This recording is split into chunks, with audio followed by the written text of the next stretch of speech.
Maine's Governor Janet Mills just pulled the plug on her Senate campaign, and it's sending shockwaves through the political scene. This stunning move has everyone buzzing, especially since her exit clears the path for Graham Platner, the insurgent Democrat who's been nipping at her heels. With the Democratic primary fast approaching on June 9th, this isn't just a personal decision, it reshapes the entire landscape for Maine's upcoming elections. The stakes couldn't be higher, and the fallout is just beginning. Mills, who has been the governor of Maine since 2019, described this choice as incredibly difficult. But let's get real, what led to this shocking suspension? It turns out, fundraising challenges were a significant factor. Mills was trailing Platner in the polls, and the cash just wasn't flowing in like it needed to. This raises a crucial question: how does a lack of funds impact political campaigns, especially when the stakes are this high? And that's where it got messy. Platner, a military veteran and oyster farmer, is gaining traction as a progressive voice. His campaign is not just about winning, it's about challenging the status quo. With Mills stepping aside, he's now poised to secure the Democratic nomination. This is a major shift, especially with Republican Senator Susan Collins eyeing a re-election bid. The dynamics of Maine politics are shifting dramatically. Let's break it down.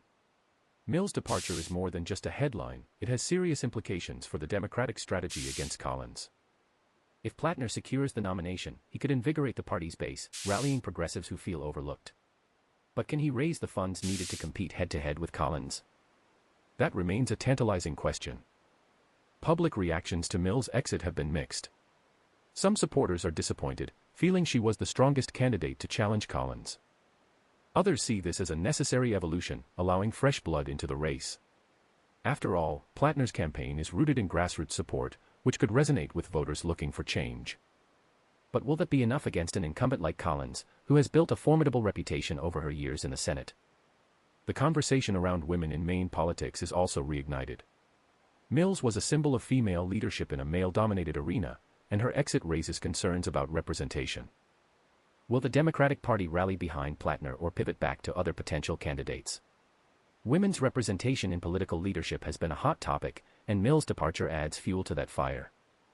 As we think about the challenges facing candidates in 2026, this is just the tip of the iceberg. The political landscape is constantly evolving, and fundraising is becoming more crucial than ever. Candidates who can't secure financial backing risk going the way of Mills. Her decision to suspend her campaign serves as a stark reminder that money talks in politics, and without it, even seasoned leaders can falter.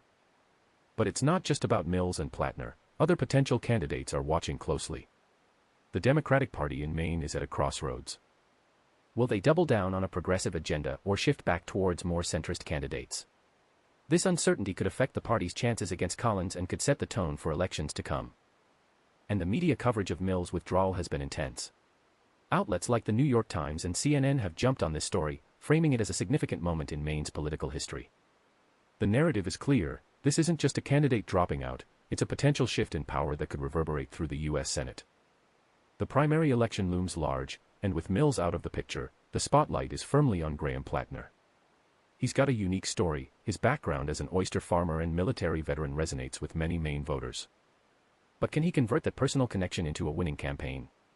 The clock is ticking, and every day counts in the lead up to June 9th.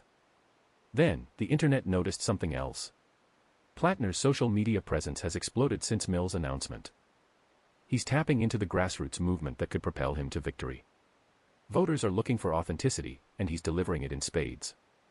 But will that be enough to sway the undecided voters who might still lean towards Mills if she were in the race? As the dust settles, one thing is certain: Mills' exit has opened a Pandora's box of possibilities. The Democratic primary is about to get a lot more interesting. Platner is not just another candidate, he represents a shift in what the Democratic Party could look like in Maine.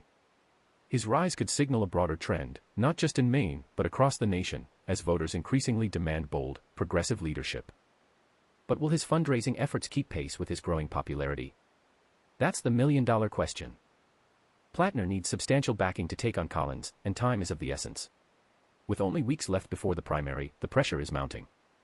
If he can rally enough support, he could flip the script on Maine politics. Mills' decision is a pivotal moment, not just for her career but for the future of the Democratic Party in Maine. The path ahead is uncertain, but one thing is clear: the political climate is ripe for change. And as we watch this drama unfold, the implications of Mills' exit will be felt long after the votes are counted. If you enjoyed this story, subscribe, new stories every week.